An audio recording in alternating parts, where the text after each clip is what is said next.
네, 부동산 희노애락편 지금부터 1시간 동안 여러분들과 함께 하겠습니다. 1부에서는 이슈를 말하다 순서가 준비가 되어 있고요. 2부에서는 여러분들의 고민을 저희가 직접적으로 해결해드리는 아나토미로 구성이 되어 있습니다. 방송 보시면서 궁금한 점 있으시면 언제든지 저희한테 전화 주시면 됩니다. 언제든지 전화 열려 있으니까요. 방송 말미까지 서울 전화로 저희한테 전화 주시면 됩니다. 2128-8566번 저희 열어두고 있을게요. SNS는 24시간 여러분들과 함께 소통하고 있습니다. 쪽지나 게시글 남겨주시면 저희가 또 방송하는데 참고해서 여러분들 궁금하신 부분들 전해드리도록 하겠습니다. 월요일을 꾸며주실 팩터 인베스트먼트의 신현철 박사님 먼저 모셔볼게요. 박사님 안녕하세요. 네, 안녕하세요. 반갑습니다. 네, 반갑습니다. 네. 일주일 만에 또 뵙는데 네. 방송 많이 적응되셨죠, 이제 박사님? 예, 좀 적응이 됐습니다. 네, 아주 편안하게 오늘도 핵심적인 내용들 귀에 쏙쏙 들려오게 저희가 준비 많이 해드렸으니까요. 함께해 주시기 바랍니다. 매일매일 예고를 해주고 가시잖아요, 박사님. 그렇죠. 아마 이 시간에 많은 분들이 TV 앞에 모여 계시지 않을까. 나 그거 알고 싶었는데 바로 등기부 등본에 대해서 저희한테 설명을 해주신다고 하셨습니다. 요즘에 관련돼서 뭐 부동산 매매 사기라던가 이런 사건들이 많이 발생이 되면서 특히 이제 봄철 또 이사철이잖아요, 박사님. 아마 그렇죠. 나도 네. 이 기회에 정말 등기부 등본은 어떻게 있는지 정확하게 한번 좀 알아야겠다라고 생각해 보시는 분들 많으실 것 같습니다. 오늘 그 첫 시간인데, 네, 어떤 얘기부터 해볼까요, 박사님? 네, 오늘은 그 부동산을 네. 이해하는데 이제 첫 걸음이 뭐냐면은 이 등기부등본이라고 이제 지금까지 칭해 왔던 건데 그게 원래 부동산 부동산 전부사항 증명서.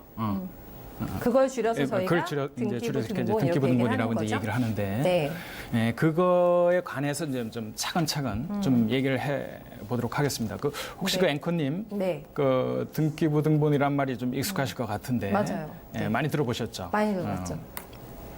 네. 네네. 하지만 많이 들어는 봤는데 읽어보라고 하면은 자신은 없습니다. 사실 보는 법을 제가 공부를 많이 해보지는 않았는데 왜 내가 이거를 공부해야 되는지에 대한 필요성을 아마 느끼신다면 많은 분들이 집중해서 오늘 이 시간에 들어보실 것 같아요. 네네. 네. 그 이제 보시죠. 이게 우리나라 그 보통 등기부등본이라고 하면은 네. 이 첫 번째 그 화면을 보면 기존에 보시면 주인이 아닌 사람과 계약하고 돈을 보내는 경우 뭐 이런 사례들이 있었어요. 이건 좀 이제 심각한 문제인데. 그렇죠. 등기부등본이라고 하는 것은 그 안에 가장 중요한 것이 진정한 소유자가 누군가를 알아내는 게 중요해요. 네. 그런데 진정한 소유자가 아닌 사람과 거래를 한다면 문제가 생기는 거죠. 그렇죠. 자, 네. 남편이 집을 가지고 있습니다. 근데 부인이 나와서 남편 도장과 주민증을 갖고 나서 내가 부인이니 계약을 합시다라고 하면 어떻게 하실 것 같아요? 우리 앵커님. 보통 사람들은 믿고 하시겠죠, 대부분. 가능성이 네. 높은데 그렇죠. 그렇게 해서는 안 됩니다. 확실히 그 남편의 위임장을 가지고 있는지 그 대리인이라고 하더라도 그렇죠. 그걸 증명할 부인이라 수 있는. 하더라도 확실히 위임장을 가지고 있는지 네네. 또 직접 전화로 확인하면서 그 등기부상의 소유자인 네네. 그 사람과 직접 통화를 하면서 주의하겠습니다. 위임했습니까라는 걸 확인하면서 하는 것이 안전한 방법이라는 거죠. 그러니까 네네. 기존에 이제 매매하는 그 풍토에서는 그런 일이 별로 없잖아요. 그냥 그렇죠. 하니까. 네. 그래서 이제 그런 거를 좀 주의할 필요가 있다. 그런 것도 다 우리가 이 뭐 등기상 전부 증명서를 몰라서 네. 이제 일어나는 일이고요. 두 번째 이제 저번에 그 대학가 있었던 상황인데 이제 보통 봄에는 이제 학생들이 많이 들어와서 집을 구하거든요. 그렇죠. 네. 그랬을 때 그 학생들은 잘 모르니까 입학 시즌이라 많으실 것 모르니까 같은데. 이제 그 나쁜 네. 사람이 학생들을 유인해서 특히 잘 모르는 여학생들을 유인을 해가지고 그냥 뭐 보증금을 받는 거예요. 전세를 받고. 근데 그 집은 이미 경매가 넘어갔어요. 어이구, 네. 이미 좀 있으면 이제 곧 다른 사람이 이제 소유자가 되는 건데 그냥 사기를 한 거죠. 네네네. 그래서 다 잃어버렸다. 근데 그거는 사실상 등기부등본만 좀 볼 줄 알아도 그런 일이 일어날 일이 없거든요. 미연에 예방할 수가 있었는데. 그럼요. 그렇죠. 그다음에 이제 네. 대출 감리 이런 게 있어요. 흔히 우리나라는 아파트나 집 같은 거 있으면은 그 집을 담보로 해서 은행에 돈을 빌리게 돼 있거든요. 많이 그렇게 해요. 그렇게 되는데 그 집에 이미 은행 돈을 많이 빌려서 쓴 집이라면 네. 거기에 내가 그 다음 2순위로 들어간다 하면 어떻게 될까요? 불안하죠. 불안하죠. 네, 못 갚으면 나중에 어떡해요? 혹시나 문제가 생겨서 네. 경매 처분이 된다 할 경우는 저는 후순위로 밀려서 못 받을 수가 있다라는 거죠. 그렇다면은 그런 네. 관계를 정확히 알고 가야 되지 않겠느냐. 그것은 어디에서 나와 있느냐? 바로 네. 등기상 전부증명서. 등기상 전부증명서 어때요? 용어가 원래 이게 정확한 용어인데 기네요. 길죠. 네. 등기사항을 전부 보여주는 증명서. 전부 증명서라 하면 또 느낌상 일부 증명서도 있겠다. 그죠? 그래요? 있어요. 있긴. 오. 쭉 있어요. 있는데 네. 전 다른 것 띄는 사람 한 번도 못 봤어요. 그냥 다 등기사항 전부 증명서만 떼어요. 아마. 이것만 제대로 알면 네, 다 그렇죠. 되는 거죠. 다. 오케이인 거죠? 그래서 네. 예, 말소된 것까지 해가지고 포함해서 등기사항 전부 증명을 뗍니다. 네. 근데 이제 일반 대중들은 흔히 그냥 등기부 등본 이렇게 하면 쉽게 이해를 하세요. 그 말이 틀린 게 아니에요. 등기부, 네. 등기를 하는 장부를 등본은 베낄 등자예요. 베꼈다. 카피본이라는 얘기니까. 네, 네. 국가의 장부를 카피한 것이다. 그게 등기부 등본이니까. 이제 그렇게 이제 많이 표현을 합니다. 네. 저희한테 뭐 몇 가지 사례만 대략적으로 언급해 주셨는데도 이게 남의 일이 아니고 나에게도 발생할 수 있는 일이다라는 생각이 듭니다. 왜 등기부 등본을 공부를 해야 되는지 정확하게 저희가 이유를 캐치를 했거든요, 박사님. 이제 본격적으로 저희 얘기를 좀 풀어나가 볼까요, 그러면? 네, 얘기를 해보죠. 네. 그런데 이게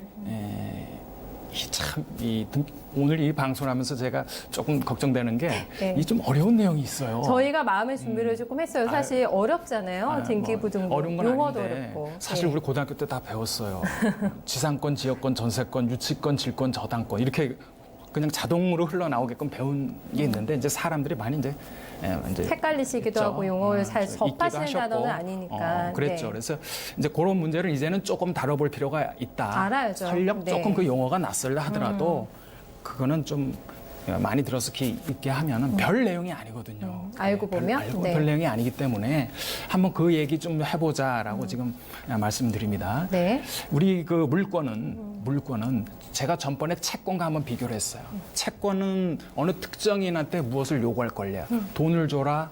어떤 행동을 해줘라 네. 그런 거죠. 돈을 줘라라고 하는 건 금전 채권이 되는 거고, 저기 그냥 돈이 아닌 다른 행동을 서비스를 줘라 그러면 네. 비금전 채권이 되는 거죠. 예. 그 채권이란 건 특정인에만 하는 거예요. 이 사람한테 했다 저 사람한테 요구 그럴 수는 없는 겁니다. 아닌 것이고. 그러나 네. 물건이라는 것은 모든 사람한테 주장할 수 있는 거예요. 그런 특징이 완전히 팔점이? 배타적이에요. 이거 내 거, 네.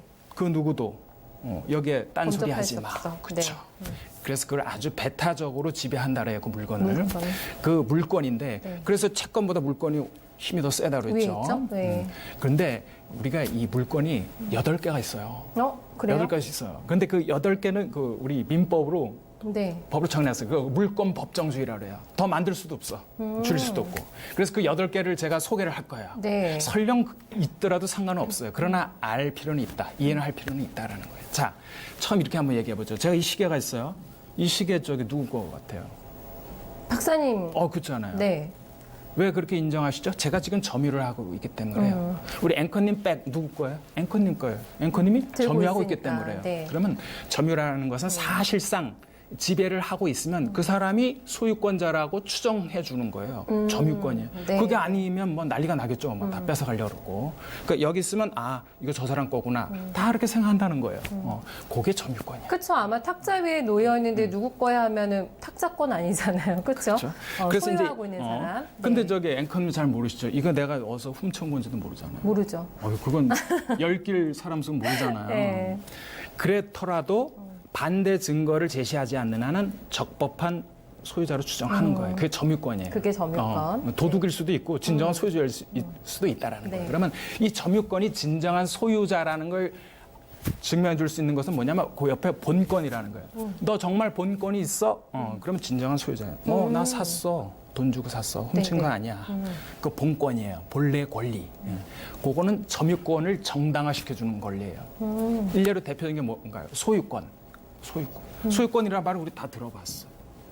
제가 아파트가 있어가지고 제가 우리 앵커님 오늘 마음에 들어서 아파트를 하나 줬어. 그럼 어떻게 하실 거예요, 그 아파트? 아파트요? 네, 이제 꽁돈 생겼네. 꽁돈이 너무 큰 거 아닙니까? 아파트 한 채를? 그냥 가정이에요. 글쎄요. 일단은 제가 소유를 해야 되겠죠? 주셨으니까. 소유를 하고. 네. 앵커님이 만약에 집이 없으면 거기서 사셔도 되고요. 맞아요. 사용해도 되잖아요. 그렇죠. 그죠? 네. 집이 있을 경우는 그거를 세줘서 수익, 돈을 벌 수도 있겠다. 그것까지 임대를 줘도 임대 되고. 줘도. 네, 제 마음이잖아요. 어쨌든. 그렇죠. 그 다음에 네. 이제 갖고 있다 보면 큰 돈이 필요해요. 팔 수도 팔 있는 수도 있죠. 것이고. 처분할 수도 있죠. 네. 이거예요. 사용 수익 처분. 사용 수익 처분을 다 할 수 있으면 그건 소유권이에요. 그거 할 수 있는 권리를 다 가지고 있으면 그쵸. 소유권. 그렇죠. 내 물건 내가 쓰거나 임대하거나 팔거나 네. 그건 진정한 소유권을 확보하고 있는 그럼 거죠. 명의를 박사님이 저한테 안 넘겨주시고 제가 그 집에 들어가서 살면 저한테 점유권만 있는 것이고 그 그렇죠. 명의를 안 넘겨주셨으니까 넘겨주시면 저한테 소유권까지 그렇죠. 있는 진정한 거죠? 소유자가 될 수 있는 그렇죠. 거죠. 네. 그런 거죠. 저를 때리고 뺏어갔다. 그거는 진정한 점유자는 될 수 있어도 진정한 본권이 있는 건 아니죠. 그러네요. 네, 소유권 정확히 차이 알았습니다. 저희. 네. 그러면 진정한 본권이 없으면 제가 그거를 점유물 반환 청구권을 행사할 거예요. 소송을. 그래서 점유물 내놔 이렇게 하겠죠. 그렇죠. 네. 예, 그렇습니다. 그래서 이제 소유권이라는 게 있는데 사용 수익 처분을 다 했으면 진정한 소유권이죠.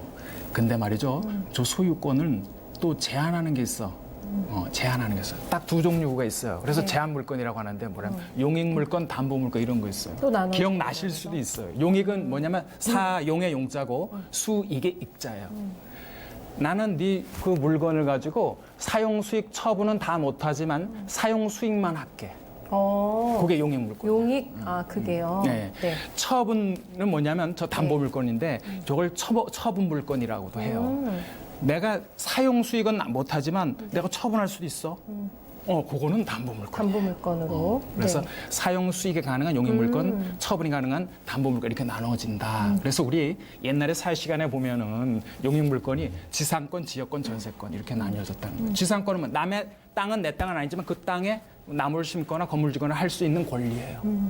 그건 사용하는 거잖아요, 그 땅을. 네. 소유자는 네. 따로 있지만 그걸 지상권이라고 얘기하고 제가 땅이 있는데 맹지예요. 맹지는 길이 없다는 거예요. 그런데 앞에 있는 그 집을 이 땅을 지나서 가야 돼. 그러면 이 사람이 허락을 받아야 네. 되는 거죠. 그게 이제 지역권이에요. 남의 땅을 이제 빌릴 수 있는 거, 사용하는 거잖아요. 네, 네. 그죠? 그다음에 전세권은 뭐예요? 또 사용하는 거죠.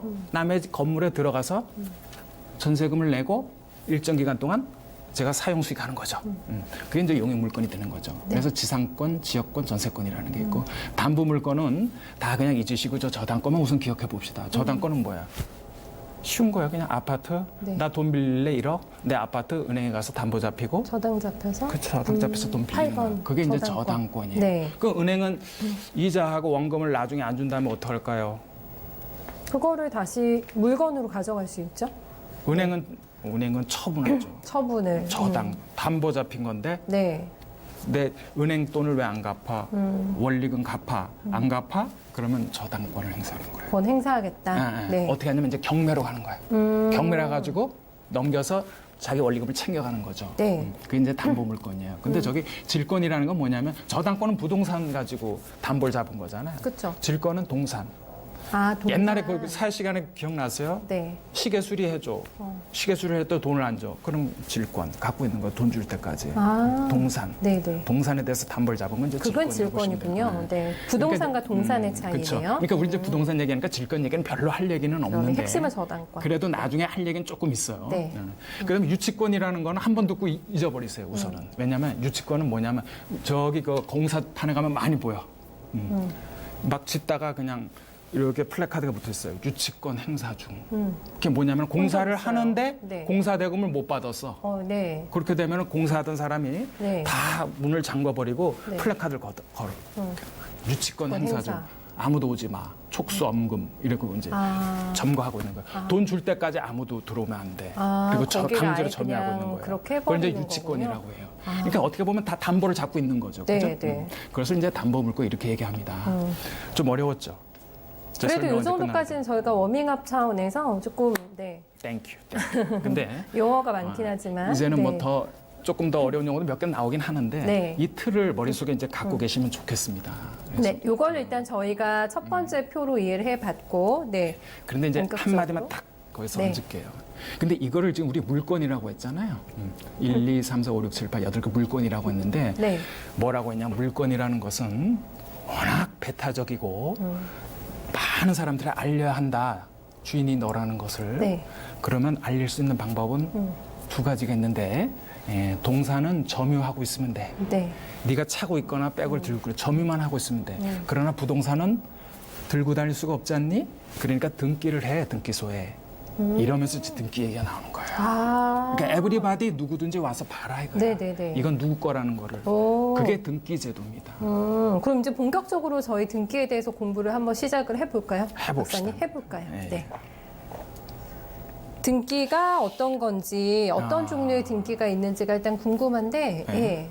그 얘기 좀 해보죠. 네. 등기는 일단 이런 거죠. 뭐 계속 얘기했는데 카메라, 노트북, 뭐 시계 이런 거는 우리가 들고 다니잖아요. 동산. 그래서 누구든지 이제 점유하고 있으니까 이제 내 거라는 걸 알게 되죠. 그러나 아까 말씀드린 대로 토지 건물은 이고 안 되기 다닐 때문에 수가 없기 때문에. 들고 다닐 수가 없기 때문에 네. 등기를 하는 해놔야 건데 되는 등기라는 거죠. 건 이제 국가가 장부를 만들어 놨어요. 국가 그걸 공적 장부인데 그걸 이제 등기부 이렇게 얘기해요. 등기부. 그걸 해가지고 이제 공무원을 뽑아서 그걸 관리하게끔 해놨어요. 그래서 만약에 이제 그 부동산에 대한 내용, 그다음에 권리 관계 그런 걸 거기에다 기재하게 해놨더라고요. 다 등기부에다 그게. 그렇게 해서 에브리바디 보고 싶은 누구나 와서 다 볼 수 있게끔 열람하게끔. 그렇게 네. 해놓은 것 그런 제도 이거를 이제 등기 제도라고 합니다. 네. 근데 이제 뭐 이런 이제 등기는 이제 여러 종류가 있어요. 이제 등기는 이제 기입 등기, 변경 등기, 경정, 말소, 멸실, 회복 등 이런 게 있는데 기입 등기가 이제 그거죠. 처음 사건이 일어나면 기입하는 거예요, 그 안에 써는 거예요. 매매 A에서 B로. 뭐 증여, 네. 아버지가 뭐 딸에게 뭐 이런 식으로 이걸 기입 등기죠. 기입하는 거예요. 그래서 이제 저기 소유권 보존 등기, 소유권 이전 등기, 근저당 설정 등기 이렇게 얘기했는데 소유권 보존 등기라는 건 뭐냐면은 자 이게 한번 보자고요. 제가 건물 하나 질래요, 내 집. 근데 땅이 있어요. 그러면 이제 그 땅에다가 집을 지려면은 인허가를 받아야 돼. 받아요. 구청에 가서. 네. 그래서 이제 건축 몇 층짜리 치세요. 그러면 내 착공을 하고 줘요. 그러면 다 그거를 이제 준공 검사 다 끝내요. 네. 그리고 나서 이제 그 구청에서 이제 건물 만들어 줬으니까 저기 신고해야 될 거 아니에요. 출생 신고. 네. 거기 건축물 대장이라는 걸 만들어요. 땅은 옛날에 토지 대장이라고 있었겠지. 네, 네. 건축물 대장과 토지 대장, 그거를 구청, 지방자치단체에서 그걸 관리해요. 그 출생부잖아요. 그죠? 출생부. 그걸 관리를 하는데 이제는 건물이 나왔으면 그건 분명히 누구 거일 거예요. 그죠? 분양을 받으면 누구 거고 그쵸. 새로 줬어도 누구 누구 거죠. 거고. 소유주가 그러면은 있겠죠? 그죠? 네. 그 권리 관계를 기록해 놓은 것이 바로 등기부예요. 그러니까 건축물 대장이나 토지 네. 대장 같은 거 행정적인 내용은 우리 일반 구청에 있고 네. 실제 소유에 관한 내용은 이 등기부에 있어요. 등기부네. 그 네. 이원화돼 있어. 그렇게. 아, 그렇군요. 그런 구조로 되어 있어요. 네. 그래서 이제 기입 등기라는 그래서 소유권 보존 등기는 처음 나왔을 때 등기부에 이제 기록을 하는 거예요. 첫 번째. 그게 보존 등기고 그 다음부터는 이제 이전 등기가 되겠죠. A, B, C, D한테 팔아가 그 나가면서. 이후에는 네. 뭐 그런 겁니다.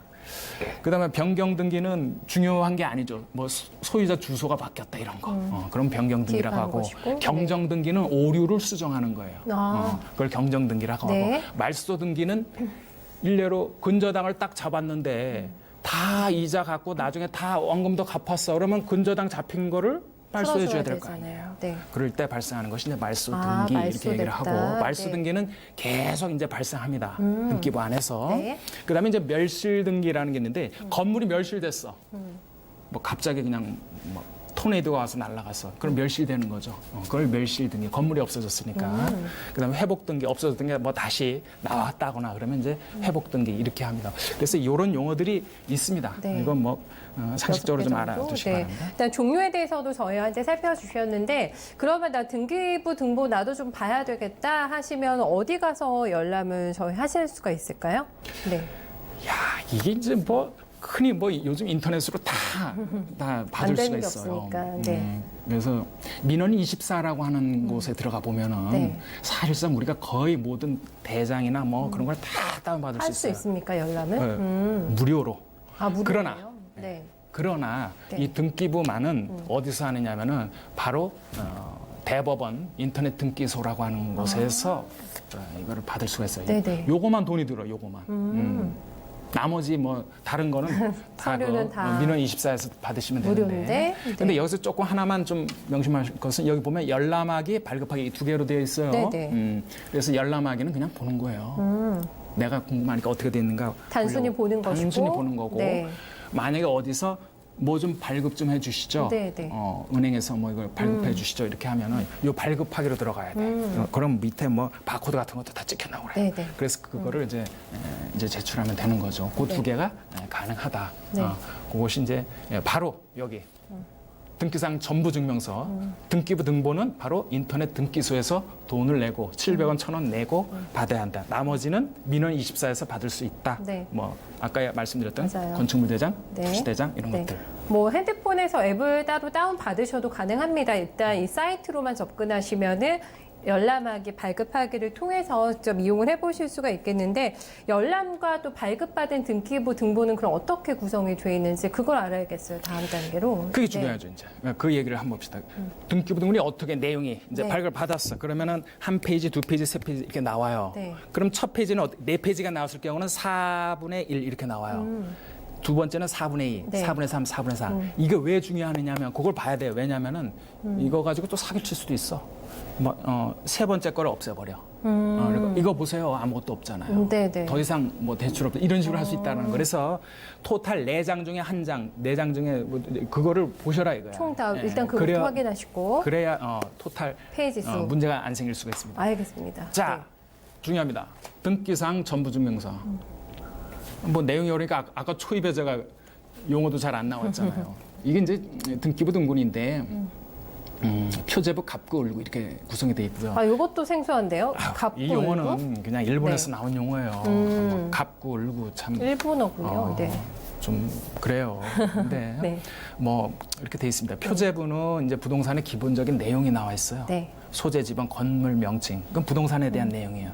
이거에 대해서 더 자세히 알고 싶다 하면은 뭘 보라고요? 건축물 대장, 토지 대장 그런 거 보면 돼요. 네네. 그게 더 정확해. 예. 이 부동산에 대한 내용은. 그러나 권리 관계는 어디가 더 정확해요? 이게 더 정확한 등기부 거예요. 등본. 등기부 네. 등본이. 등기상 전부 증명서가 더 정확합니다. 그래서 네. 갑구 을구를 좀 보자고요. 갑구 을구는 갑구는 뭐냐면 소유권. 소유권에 관한 사항. 을구는 소유권 이외의 권리에 관한 사항. 이렇게 나뉘어져 있어요. 그래서 이제 갑구 소유권. 소유권은 아까 보니까 뭐 사용 수익 처분할 수 있는 권능. 좋다. 거기까지 했는데 뭐 밑에 압류, 가압류, 가처분, 압류, 경매 네. 개시 이렇게 나오네. 이게 뭐냐면은 네. 소유권에 관한 사항이라고 그랬잖아요. 소유권뿐만 아니라 소유권에 관한 사항. 관한 거면은 소유권을 위협할 수 있는 사항. 아, 그런 것들이 다 포함이 되는 그쵸. 거군요. 네. 그래서 압류, 가압류, 가처분 이런 거 경매 개시 결정 이런 것이 그런 내용이 되고 을구는 소유권과 상관은 없는데 좀 돈을 빌렸거나 다른 제한 물건들이 여기 들어가는 겁니다. 근저당, 전세권, 지상권, 지역권, 임차권. 네. 임차권은 저번에 임차권 등기 명령 거기서 한번 말씀드렸죠. 네, 알려주셨어요. 네, 그렇죠. 네. 이렇게 이제 일단 구성이 돼 있는데 네. 더 디테일하게 한번 들어가 보죠. 그래, 알려주세요. 일단 그 표제부부터 봐야 되는데. 표제부. 예. 네. 예, 부동산 종류별 표제부.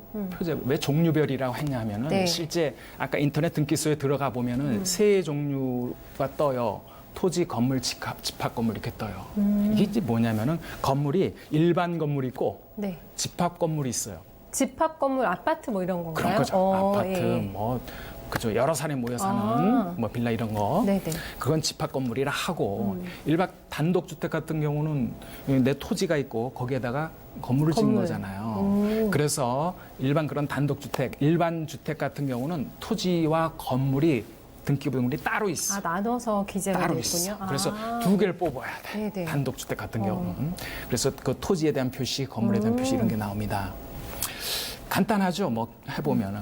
그래서 이런 간단히 토지에 대한 표제부, 그다음에 네. 갑구 을구 이렇게 나오고 건물도 요 내용 갑구 을구 이렇게 나옵니다. 간단해요. 그러나 이제 집합 건물이 좀 복잡하죠. 집합 건물은 이제 아파트를 생각하시면 돼요. 네. 자, 아파트도 한 동이 있으면 그 한 동 안에 한 50가구 정도 있겠죠, 뭐. 있다고 가정해 봅시다. 네.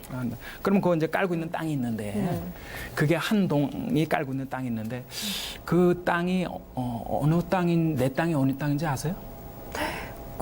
글쎄요. 이 단독주택은 명확할 것 같은데 워낙에 가구 수도 다르고 해서 어떻게 계산할까요? 그거는 그건 궁금하네요, 정말. 내 땅이 집합제는? 없죠. 없잖아요. 네. 그 땅의 일정 부분은 내 땅인 건 맞지만 맞아요. 바로 여기 있는 게 내 땅이야, 여기 있는 게 네 땅, 그렇게 나눠지진 않는다는 네네네. 거예요. 그러나 일반 단독주택은 확실히 내 땅이에요. 구분 지어져 있지만. 그쵸. 네. 그래서 이제 집합 건물은 표현을 달리합니다. 토지라는 표현을 쓰지 않고 대지권 대지권이요. 뭐 이런 얘기를 써요. 그러니까 네. 건물이 올라갔는데 그 건물의 기초가 되는 땅, 네. 대지가 그런 뜻이에요. 기초 땅 그런 뜻이에요. 건물이 올라가는 기초가 된 땅. 네, 네. 거기에 대해서 내가 일정 부분의 권리를 갖는다 그래서 대지권 이렇게 표현합니다. 그럼 어떻게 하느냐 하면 일단 한 동 건물에 대한 내용을 보여주고요. 그다음에 실제는 내가 거기 살고 있는 게 중요하잖아요. 그쵸. 그러니까 살고 있는 그 부분을 이제 전유 부분이라 그래요. 여기 보통 부동산 보면 전유 면적, 공용 면적 그러잖아요. 맞아요. 전유 면적 그냥 오로지 나만 쓸 수 있는 거고요. 네. 공용 면적은 같이 쓰는 거고 그렇잖아요. 그래서 전유 면적의 건물을 그거를 이제 표시를 하고 네. 그거에 따른 대지권, 대지분 그걸 이제 보여주는 겁니다. 이제 다시 보면 건물 한 동 표시, 건물 한 동에 대한 내용이 나와요. 집원, 건물 명칭. 그러니까 뭐 파주시 몇 번지 뭐 하고 건물 명칭 무슨 아파트 이름 있잖아요. 네. 삼성 땡땡 뭐, 아파트. 삼성 아파트 305호 뭐 콘크리트 구조 뭐 20층 뭐 아파트 층별 면적이 또 쫙 나와. 이렇게 이제 다 동을 이제 표시해 주고요. 그 동이 깔고 있는 땅, 그게 이제 대지권의 목적인 토지라 그래요. 대지권의 목적인 그러니까 이 대지권의 대상이 되는 그 토지를 이제 표시해 주는 거예요. 일동이 깔고 앉아 있는 토지. 걔네의 지번 지목 면적을 보여주는 거죠. 이건 이제 동에 대한 내용이고 이제 동 말고 우리가 사는 집, 네. 그 전유 부분, 내 내 집에 대한 이제 내 집은 층, 몇 층 호인지. 호수 면적 있겠죠. 네, 몇 평인지. 뭐 10층 뭐 1010호 전용 면적 대개 85제곱미터 뭐 이렇게 그렇게 표시가 되고요. 대지권의 표시는 이제 그 중에 내가 가지고 있는 땅이 얼마나 되나 뭐 이렇게 되는 거죠. 그걸 이제 보여줍니다. 비율로. 네. 그렇게. 그래서 되게 옛날에 제가 이제 살고 있는 아파트는 한 37평 됐는데 뭐 땅이 한 7, 8평 뭐 그 정도 되더라고요. 그게 그 계산을 정도 대지권으로 있어요. 계산하면요. 근데 이제 네. 이 평이라는 용어는 쓰지 맙시다. 우리 법에 지금 평이라는 용어는 쓰지 않게끔 돼 있어요. 제곱미터로. 네. 근데 익숙치가 않아. 우리 한국 사람들은 평이라고 하면 또 쉽게 이해를 하세요. 그래요. 네. 일단 저희가 큰 틀에 있어서 좀 살펴봤어요. 여기까지 설명이 다 끝나신 거죠? 예, 박사님? 그다음에 이제 네. 갑구로 한번 들어가 보죠. 갑구. 네. 갑구는 이제 아까 소유권 보존이라는 거 이제 말씀드렸죠. 처음 건물이 생겼으면 이제 처음 이름을 내가 올리는 거예요. 처음 나타났을 때 이제 소유권 보존 이렇게 하고 그 다음에서 계속 이제 이 소유권 이전이 되는 거죠. 소유권 이전되는 방식은 매매하거나 증여하거나 상속하거나 뭐 이런 식으로 해가지고 계속 주인이 변동되겠죠. 바뀌는 것이고. 네. 그다음에 이제 가등기라는 게 있어요. 이건 상식적으로 가등기 뭐냐면 내가 저 집을 찜해놨는데 지금 당장은 어떻게 살 수는 없고 나중에 좀 살 건데 그러면은 가만히 있으면 누가 먼저 살 것 같아. 아. 그럼 먼저 가서 가등기를 해버리는 거죠. 아하. 그리고 기다리고 있다가 나중에 본등기를 하게 되면 가등기 순서로 내가 먼저 들어가는 거예요. 잔금까지 다 치르면은 그때 이제 그때는 본등기로. 이제 내가 그 순서는 순위 보존 효력이라고 그래서 그러거든요. 가등기를 해놓으셔야 되는 그쵸. 거군요. 먼저 찜 이렇게 하는 거죠. 우선순위가 있으니까. 우리 친구들하고 옛날에 뭐 먹을 때 네. 찜 하잖아요. 막 묻히고. 그렇게 쉽게 그렇죠. 이해하면 될 것 그래서 같고. 먼저 찜한다. 네, 그게 이제 그런 가등기다. 그다음에 이제 가처분 가압류 이 얘기인데 뭐 좋은 얘기는 아닌데 이제 만약에 이혼한다. 그러면 재산 분할을 하게 돼요. 그러면 이제 만약에 재산을 갖고 있는 남편이 막 집을 처분한다. 그러면 어떻게 되겠어요? 재산 분할 청구를 해야 되는데 안 되겠죠. 그래서 그걸 처분 금지 가처분이라는 걸 하게 돼요. 그게 가처분이에요. 이건 네네. 비금전 채권이잖아요. 그러나 처분하면 안 돼. 아직 재산을 나누지 않았기 때문에. 그럴 때 하는 게 이제 가처분이고 이제 가압류는 뭐냐면은 내가 돈을 저 사람한테 받을 게 있어요. 돈 꿔줬어. 1억을 믿고 딱 꿔줬는데 이 사람이 안 갚아. 못 갚아. 그럼 어떻게 될까요? 어떻게든 받아야죠. 받아야죠. 뭐. 받아야 되는데 내가 담보로 잡아놨으면 그 담보를 경매로 넣어서 받아내면 되는데 그냥 빌려줬단 말이에요. 없을 경우에. 그래서 어떻게 하냐면은 이제 너 집이 있네. 너 경매로 넣게 네 집 이렇게 할 수 없어요. 내 1억 빌려줬어도 이 집 경매 그렇게 할 수 없어. 없어요. 네. 왜냐면은 경매라는 건 이제 법원에서 하는 건데 네. 네가 도대체 왜 남의 집을 경매를 넣는다는 거냐? 법원에서 그렇게 볼 거 아니에요. 그렇죠. 나 얘한테 1억 꿔줬거든요. 그걸 어떻게 알아 우리가?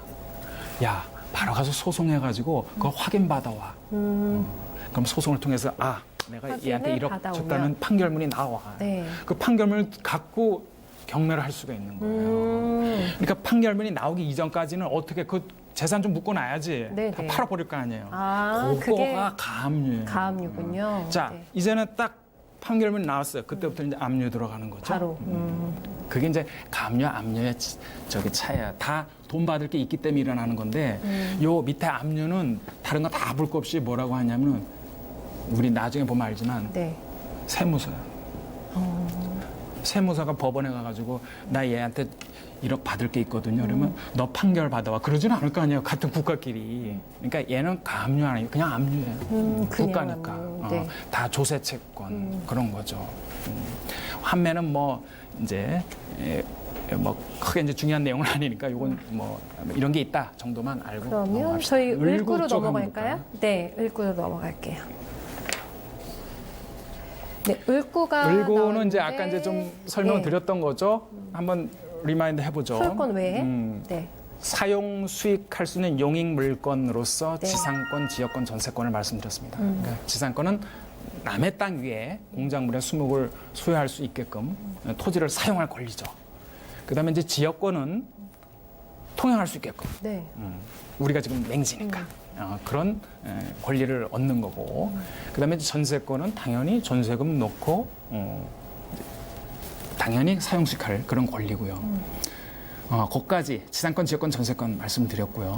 그다음에 이제 권리 질권이라는 게 있는데 질권 얘기 안 한다 그랬잖아요. 네.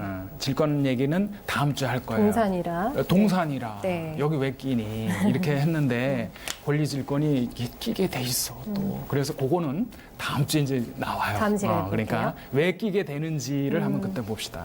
저당권은 말씀드렸죠. 은행 얘기하면서 우리가 부동산 담보로 돈을 빌려오는 곳이다. 임차권은 저번에 이제 임차 계약이 이제 종료됐을 때 이사를 가야 되는데 대항력이 있으려면 거기 남아 있어야 되잖아요. 그래서 할 수 있는 제도가 임차권 등기 명령 제도다. 그 얘기를 이제 말씀드립니다. 그거는 이렇게 등기할 수가 있다. 을구에서 이제 발견이 된다.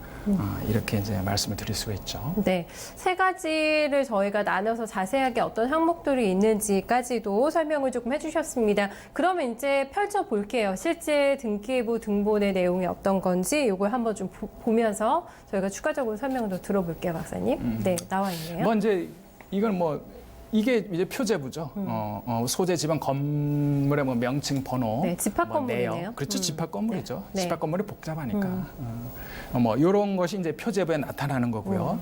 표제부에 한동 건물의 표시가 나타나요. 한동 건물의 표시. 네. 그다음에 대지권의 목적인 토지의 표시. 이 한동 건물이 자리 잡고 있는 토지에 대한 내용이에요. 대지권. 요거는 소재 경기도 파주시에 있고 대내 지목이.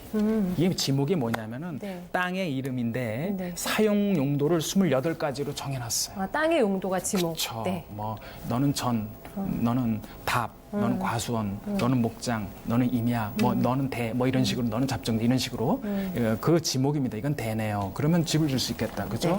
면적 이런 거 등등을 보여주는 것입니다. 그러니까 한동의 건물 그 위에 있는 땅, 토지 표시 이렇게 보여주는 거고요. 동이 먼저 나온다 그랬잖아요. 그 다음을 네. 보시면 그 다음은 이제 전유 부분에 이제 내용이 이제 나오는 거죠. 다음은 이제 전유 부분인데 전유 부분은 아시다시피 내가 쓰고 있는 부분이에요. 내가 이게 쓰고 있는 부분인데 쓰고 있는 부분에 대한 이제 표제부, 건물에 대한 내용이 나오는 거죠.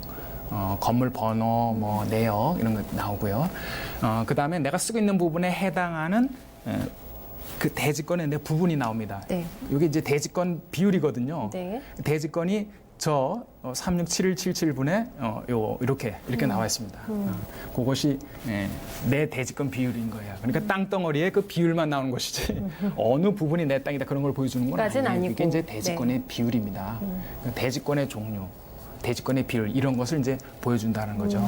대지권의 종류라는 것은 이게 이제 내가 소유권으로 이 땅을 갖고 있는 거냐 아니면 뭐 임차권이냐 전세권이냐 뭐 그런 것을 명확해 보여주는 주는 거고요. 것이고. 네. 자, 여기까지가 이제 우리가 표제부 부분이고 동해 또는 내가 가지고 있는 전유 부분의 표제부입니다. 갑구 을구는 뭐예요? 갑구는 소유권, 을구는 소유권 이의 권리 그런 거죠. 이렇게 나와 있는 거죠. 그래서 네. 여기 소유권 이전이 됐네요. 소유권 이전이 되고 언제 그 등기 접수했고요. 원인은 등기의 원인은 뭔가 강제 경매로 인한 매각이네. 아이고 돈을 안 갚아갖고 누가 압류 이런 것은 들어와가지고 꼭 확인해야 되잖아요. 그렇죠? 압류 들어왔네. 그럼요. 네. 그래가지고 누가 받았어요? 이거 누가 저기 갖고 갔어요? 경매 낙찰을 소유자 박모 씨가 이제 땡땡땡. 갖고 간 거네. 네. 소유권은 그렇고요. 근데 이 아저씨가 바로 그날 무슨 짓을 했네? 바로 그날 네. 같은 날 2월 28일 날 날짜가 같네요. 해가지고 네. 그거를 담보로 해가지고 근저당권을 설정해서 돈을 받아왔네요. 아, 얼마인가요? 채권 최고액 해갖고 1억 9,320만 원 뭐 이렇게 나와 있는데, 근데 이제 어디다가 돈을 어디서 빌린 거예요? 신용협동조합에서 빌린 거예요. 그러네요. 그것까지 이걸 이제 나왔네요. 볼 수가 있는데 근저당권자. 채권 최고액이라는 것이 나왔는데 네. 채권 최고액은 저 금액을 다 빌렸다는 뜻은 아니에요. 그거는 다음 시간에 이제 설명을 해드릴게요. 꼭 남겨주시네요. 네, 알겠습니다. 마지막으로 그럼 저희 지금까지 등기부 등본에 대해서 설명을 드려봤는데 조금 요약하고 마무리 지을까요, 1부는? 네, 마무리 좀 해주세요. 네. 네, 그 뭐 이거는 이제 요약하는 부분이고요. 네. 요 이제 아까 그게 이제 요약된 부분이에요. 이 부분은. 네, 전반적으로. 그렇죠. 그래서 네. 이제 결과적으로 이제 말씀을 드리면 우리 등기부 등본이라는 게 이제 부동산 거래 또는 임대차 할 때 네. 사고가 발생할 수 있는 여지를 줄일 뿐만 아니라 이걸 공부하게 되면은 우리가 경매 쪽 재테크에도 상당히 능하게 돼요. 그렇죠. 그래서 어차피 이거 공부를 한번 하고 넘어가야 돼요. 그래서 오늘은 되게 이제 물권 얘기 좀 했잖아요. 네. 그래서 이제 소유권을 주장하기 위해서는 등기해야 한다는 거. 그다음에 등기를 하면 어디다 하느냐면 등기부 등본에 하는데 등기 네. 등본은 어떻게 구성돼 있다? 표제부, 갑구, 을구로 구성돼 있다는 거. 네. 그다음에 그 갑구, 을구의 소유권 또는 소유권 이해의 권리가 있는데 그런 것은 어떤 것이 있다는 거. 여기까지만 이제 말씀을 드렸는데 네. 이제 다음 시간에 중요한 게 뭐냐면은 이 기초 얘기한 거예요. 다음 시간에는 뭐 더 어려운 용어는 나오진 않아요. 네. 이제 요거를 이제 그 갑구 을구를 날짜별로 이렇게 같이 묶어요. 통합 등기부라는 걸 이제 네. 만들어서 이제 여러분들한테 보여드릴 겁니다. 약간 레벨 2로 올라가는 것 같은데요. 다음 주에는 저희 맞습니까, 박사님? 네, 그렇습니다. 네. 이렇게 해서 저희 일부 이슈를 말하다 시간에서는 등기부 등본에 대해서 살펴드렸습니다. 어떻게 보면은 뭐 부동산에 지금까지 어떤 일이 있었는지를 알려주는 이력서 이렇게 쉽은 개념으로 저희가 정리를 해볼 수 있을 것 같고요. 등기부 등본이라는 것이 어떤 것인지 그리고 왜 필요한지 어떻게 읽는지까지 한번 살펴봤습니다. 이슈를 말하다 여기서 마무리하고요. 저 이어지는 또 아나토미 시간에 여러분들의 궁금증 상담 도와드리도록 하겠습니다. 당신이 부자가 되는 시간 머니맨. 어려운 부동산 궁금증 이제는 머니맨과 함께 하세요. 24시간 무료 부동산 상담 신청 방법. 첫 번째, 02-2128-8566으로 전화하셔서 상담을 받아보세요. 두 번째, 게시판 참여도 가능합니다. 토마토TV 홈페이지 tv.itomato.com에 들어오셔서 아자아자 게시판에 글을 남겨주세요. 부동산에 대한 궁금한 점이 있다면 이제는 머니맨에 문의 주세요.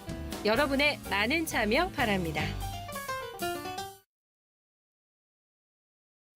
네, 아나토미로 이어가겠습니다. 여러분들께서 남겨주신 궁금증 이 시간에 저희가 시원하게 또 분석해서 해결해 드리는 시간인데요. 아나토미 오늘 어떤 분께서 저희한테 고민을 의뢰해 주셨는지 그 주인공을 바로 만나보겠습니다.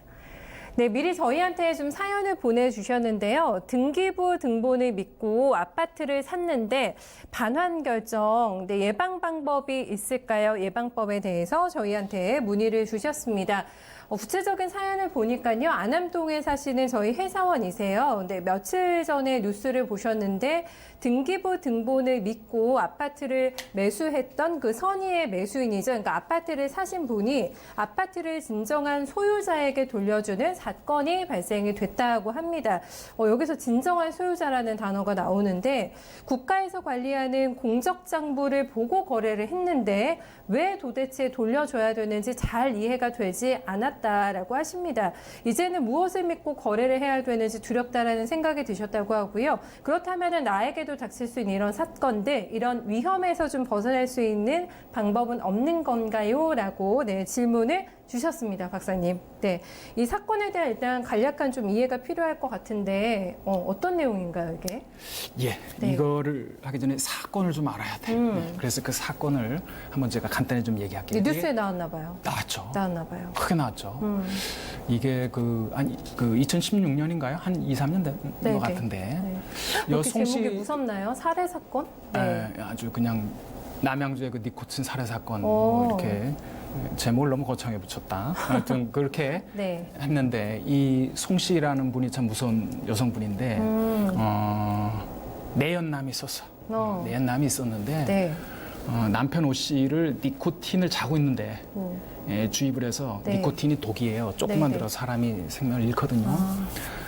자고 있는데 이제 주입을 해서 이제 사망에 이르게 된 거죠. 네. 근데 이제 그게 나중에 다 들통이 났고, 네. 그래서 이제 그 내연 남과 짠 거고, 그래서 둘이 다 무기징역을 받았어요. 뭐 경찰 조사 결과 뭐 뻔한 거죠. 뭐 이 여성분은 2달 전에 문서를 위조해 가지고 결혼 신고를 하고 네. 만난 지도 얼마 안 돼. 결혼 신고하고, 내연남하고, 네. 아니 그 남편 씨하고 남편. 네, 네. 그 짜고 또 막 니코틴에 대해서도 뭐 인터넷 검색도 조사도 하고 하시고. 그리고 그 내연남이 네. 외국에서 사왔대요 니코틴을. 그것도 다 이제 드러나고 하면서 이제 이 사건이 이제 결국은 밝혀졌는데 네.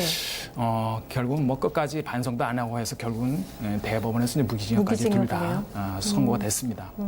근데 여기서 이제 문제가 된 게 뭐냐면 우리가 저번 시간에 배웠던 걸 한번 좀 발휘해 볼까요? 네. 이게 이 사람이 바로 남편을 살해하고 네. 남편의 재산이 한 집에 한 8억 원짜리가 있었습니다. 그거를 이제 다른 사람한테 매도하는 거죠. 상속을 받고 그럼 상속 그렇게 쓰여 있겠죠. 등기부등본에 상속. 네. 이렇게 소유권 이전이 됐습니다. 상속 이렇게 쓰여 있을 것이고 그걸 보고 이 씨는 정당하게 돈을 주고 산 거죠. 네. 문제가 없잖아요. 등기부등본은 국가에서 관리하는 공적 장부인데요. 네. 그걸 보고 했단 말이에요. 정당한 소유자라고 매수행위다. 추정하고. 네. 그런데 이제 아닌 하늘에 이제 날벼락이 생긴 게 뭐냐면은 저 조카라는 사람이 제3의 인물이 등장하네요. 그쵸. 조카. 이게 이제 사건이 밝혀졌으니까. 네. 근데 이 남편 오 씨와의 사이에 뭐 애가 있을 수도 없고 또 존속도 없었고요. 네. 또 뭐 형제도 다 없었고 형제의 뭐 아이가 있었던 것 같아요. 그게 조카죠. 조카. 그래서 결국은 이 집을 물려받을 수 있는 사람은 저 조카가 맞아요. 밖에 없는데. 네. 그렇잖아요. 네. 저번 시간에 얘기했던 우리 민법상 상속. 천사조. 그걸 잊으면 안 됩니다. 상속이나 결격사유. 이 부인은 결격사유가 있죠. 있죠. 네. 피상속인을 살해를 했기 때문에. 그래서 결국은 조카가 내가 정당한 소유자입니다. 그 아파트를 돌려주세요. 소송이 들어갔고요. 소송을 냈나요? 그래서 오, 네. 대법원에서 최종 판결을 받고 돌려받았습니다. 이게 이제 무서운 거죠. 네. 그러면 이 사람은 네. 어떡하냐 이거예요. 피고 송씨 상속인 결격사에 해당돼서 진정한 소유자인 조카에게 아파트를 반환했는데 그럼 이 사람은 어떡하냐 이거예요. 정말 진정한 피해자는 저 이 씨신데. 그렇죠. 네. 아니, 뭐 피해자는 다일 수도 있어요. 근데 있지만. 이 사람은 어떡하냐 이거. 이 전세 당황스럽죠. 그죠. 사실 서민들에게는 집 한 채가 전 재산일 텐데 너무 당황스러우실 것 같아요. 네. 효력이 등기부 등본의 효력이 의심되는데요. 그래서 이런 의심이 상황이 되죠. 발생이 의심이 돼요. 되니까. 한번 그 효력이라는 거 한번 간단히 봅시다. 네. 우리가 등기부 등본이라는 것은 이제 가장 중요한 것이 왜 굳이 등기를 하냐면 우리 민법상 뭐라고 하냐면은 물권 변동 효력이에요. 네. 당신이 가지고 있는 물건을 누구한테 판다? 등기를 해야 효력이 발생한다는 거예요. 그럼 등기 안 할 수 없는 거잖아요. 그쵸. 물권 변동의 효력이 발생하는 거니까. 네. 그게 가장 중요한 물권 변동의 효력이고 그다음에 순위 확정 효력. 제가 전번에 말씀드렸죠. 물건끼리는 장유유서라고 네. 나이 먹은 게 먼저 더 올라가는 먼저고. 거예요. 네. 순위 확정 효력이 있고 그다음에 후등기 저지력이라는 건 뭐냐면 내가 여기에 이미 지상권이나 전세권을 설정했어. 그러면 이게 말소되지 않는 한은 그 다음에 지상권이나 전세권을 설정할 수가 없어. 그리고 후등기는 저지가 된다는 네, 그런 네. 그런 내용이 있습니다. 그다음에 중요한 게 이제 추정력이에요. 어떤 등기 내용이 있잖아요. 그럼 그에 대응하는 실체적 권리관계가 있었다라고 우리는 추정하는 거예요. 아까 그 사람 뭐예요? 이렇게 해서 물려받았구나 남편한테 네. 추정한 거예요. 그래서 내가 그 사람을 소유자라고 판단했다는 거죠. 여기까지는 얘기가 되는데 네. 마지막에 공신력은 우리나라가 공신력? 인정을 안 하는 거예요. 공신력은 뭐냐면 단순히 등기만 믿고 했다면 보장해 주겠다라는 거예요. 근데 우리나라는 그렇게 하지 않는다는 거죠. 그래요? 네. 다시 말해서 우리나라 등기는 뭐가 없다? 공신력이 없다. 이렇게 얘기를 할 수가 있죠. 이게 네. 이제 가장 큰 문제인데. 그러면요, 저런 사례들을 미연에 저희가 이제 방지하기 위해서는 공신력을 인정해야 되는 거 아닌가요? 예, 일리가 있죠. 네. 그 말씀 일리가 있습니다. 근데 이게 네.